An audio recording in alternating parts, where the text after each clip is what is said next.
Hi friends, welcome to Nifty analysis for 19th December 2025. నేను మీ భరత్ కొత్త. ఈరోజు నిఫ్టీ మూవ్మెంట్ అబ్జర్వ్ చేస్తే మనం ఏదైతే సపోర్ట్ లెవెల్ అనుకున్నామో 25,750 ఆ రేంజ్లో సపోర్ట్ తీసుకుని ఒక హయ్యర్ రేంజ్ వెళ్ళడం జరిగింది. నేను క్లియర్లీ మెన్షన్ చేసినట్లు 25,900 అనేది ఒక స్ట్రాంగ్ రెసిస్టెన్స్. అంటే in case market higher level వెళ్ళినా హయ్యర్ లెవెల్ సెల్లింగ్ రావడానికి ఛాన్స్ ఉంది అనుకున్నాము. అదేవిధంగా ఎగ్జాక్ట్లీ 25,900 రేంజ్ నుంచి ఒక సెల్లింగ్ రావడం జరిగింది. ఈ బేసిస్లో మనము రేపటి ట్రేడ్ సెటప్ అనేది చూస్తే మనకి ఇంపార్టెంట్ లెవెల్ చూస్తే మనకి ఇక్కడ ఒకటి 25,720 ఈ రోజులో ఏదైతుందో అది 25,720 నుంచి 770 లెవెల్ అనేది ఒక ఇంపార్టెంట్ సపోర్ట్ జోన్ అవుతుంది. అదేవిధంగా రెసిస్టెన్స్ చూస్తే మనకు 25,900 అనేది ఒక రెసిస్టెన్స్ అవుతుంది.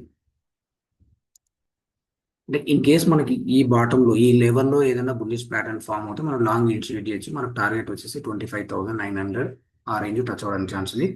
బై ఛాన్స్ బిలో 25,700 మాత్రం డౌన్ సైడ్ మూవ్ ఉండడానికి ఛాన్స్ ఉంది. బట్ ఓవరాల్ ఏంటంటే ఈ 25,720 నుంచి 770 రేంజ్ అనేది ఒక స్ట్రాంగ్ సపోర్ట్ జోన్ అవ్వడానికి మ్యాక్సిమం ఛాన్స్ ఉంది. ఇక్కడ మనకు బుల్లిష్ ప్యాటర్న్ ఫామ్ అవుతే ఒక హయ్యర్ రేంజ్ వెళ్ళడానికి ఛాన్స్ ఉంది. ఎందుకంటే మార్కెట్ను ఒకసారి అబ్జర్వ్ చేస్తే ఒక హయ్యర్ లెవెల్ నుంచి సెల్లింగ్ వచ్చిన మార్కెట్ ఇక్కడ ఒక సపోర్ట్ తీసుకుంది. ఎందుకంటే ప్రీవియస్గా మల్టిపుల్ టైమ్స్ ఇక్కడ సపోర్ట్ తీసుకున్నది కనుక మనకు ఇది సపోర్ట్ అవ్వడానికి ఛాన్స్ ఉంది. బై ఛాన్స్ ఇది బ్రేక్ అవుతే మాత్రం డౌన్ సైడ్ మూవ్ అనేది ఎక్స్పెక్ట్ చేయొచ్చు. ఇక్కడ మనం 25,900 అబోవ్ మాత్రం ఏంటంటే ఒక హయ్యర్ సైడ్ మూవ్ ఉండడానికి ఛాన్స్ ఉంది. ఇది ఒకసారి సపోర్ట్ అండ్ రెసిస్టెంట్ బేసిస్లో ట్రేడ్ ఎలా ఉంటుందని ఒకసారి మనం అబ్జర్వ్ చేస్తే, ఫర్ ఎగ్జాంపుల్ ఏదైనా డౌన్ ఫాల్ అవుతున్నప్పుడు ఒక రెసిస్టెన్స్ నుంచి ఫాల్ అవుతున్నప్పుడు మార్కెట్లో ఎప్పుడు ఇలాంటి మూవ్లో డౌన్ ఫాల్ అవుతుంటుంది. అంటే మనకి ఏంటంటే ఒక స్ట్రైట్ లైన్ కాకుండా ఒక ఫాల్ అవుతూ రైజ్ అవుతూ అలా అవుతుంది. ఎప్పుడైతే ఒక సపోర్ట్ రేంజ్లో సస్టైన్ తీసుకుంటే మళ్ళీ హయ్యర్ సైడ్ మూవ్ అయ్యే మాత్రం ఒక రైజ్ అవుతుంది, తర్వాత ఒక రీట్రేస్ అయ్యి హయ్యర్ సైడ్ మూవ్ అవుతుంది. అంటే మనకి ఎప్పుడైనా ఏంటంటే వన్ సింగిల్ డైరెక్షన్ కాకుండా మనకు ఒక జిగ్జాగ్ మూవ్గా హయ్యర్ సైడ్ వెళ్తూ వస్తుంది. ఆ బేసిస్లో మనకి ఏంటంటే ఈ లో అనేది సస్టైన్ అవుతాయి. ఈ లో అనేది సస్టైన్ అవుతే మనకు ఒక హయ్యర్ రేంజ్ వెళ్ళడానికి ఛాన్స్ ఉంది. బై ఛాన్స్ ఈ లో బ్రేక్ అవుతే మాత్రం ట్రెండ్ కంటిన్యూగా డౌన్ ట్రెండ్ ఉండడానికి ఛాన్స్ ఉంది. ఇక్కడ మనం మార్క్ చేసుకోవాల్సిన లెవెల్స్ అయితే 25,720 నుంచి 770 అనేది ఒక ఇంపార్టెంట్ సపోర్ట్.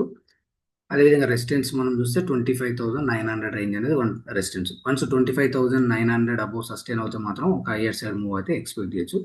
బిలో 25,700 ట్రెండ్ అనేది బేరిష్ ట్రెండ్ కంటిన్యూ ఉండడానికి ఛాన్స్ ఉంది. అదేవిధంగా బ్యాంక్ నిఫ్టీ మనం అబ్జర్వ్ చేస్తే బ్యాంక్ నిఫ్టీ ఆల్సో మనకు ఏదైతే 58,900 లెవెల్ సపోర్ట్ అనుకున్నామో ఆ రేంజ్ సస్టైన్ అయ్యి ఒక హయ్యర్ రేంజ్ వెళ్ళడం జరిగింది. అది రెసిస్టెన్స్ మనం 59,200 అనే రెసిస్టెన్స్ అనుకున్నాం. ఎగ్జాక్ట్లీ అదే రేంజ్ నుంచి సెల్లింగ్ రావడం జరిగింది. బ్యాంక్ నిఫ్టీ ఆల్సో ఈ రోజు లో ఏదైతుందో 58,700 ఆ రేంజ్ అనేది సస్టైన్ అవుతాయి మనకు హయ్యర్ రేంజ్ వెళ్ళడానికి ఛాన్స్ ఉంది. బట్ ఈ రేంజ్ అనేది మనకు కొంచెం క్రూషియల్ ఉండడానికి ఛాన్స్ ఉంది. ఈ రేంజ్ సస్టైన్ అవుతే మాత్రం ఒక హయ్యర్ రేంజ్ వెళ్ళడానికి ఛాన్స్ ఉంది. అంటే మనకి ఈ రేంజ్ సస్టైన్ అవుతే ఒక హయ్యర్ రేంజ్ మూవ్ అవుతుంది. ఇన్ కేసు ఇది బ్రేక్ అవుతే ఈ ఏదైతే బేరిష్ ట్రెండ్ ఉందో ఇది కంటిన్యూ ఉండడానికి ఛాన్స్ ఉంది. ఇన్ కేసు ఇక్కడ సపోర్ట్ తీసుకొని మనకు 59,200 క్రాస్ అవుతే మాత్రం ఒక హయ్యర్ రేంజ్ వెళ్ళడానికి ఛాన్స్ ఉంది.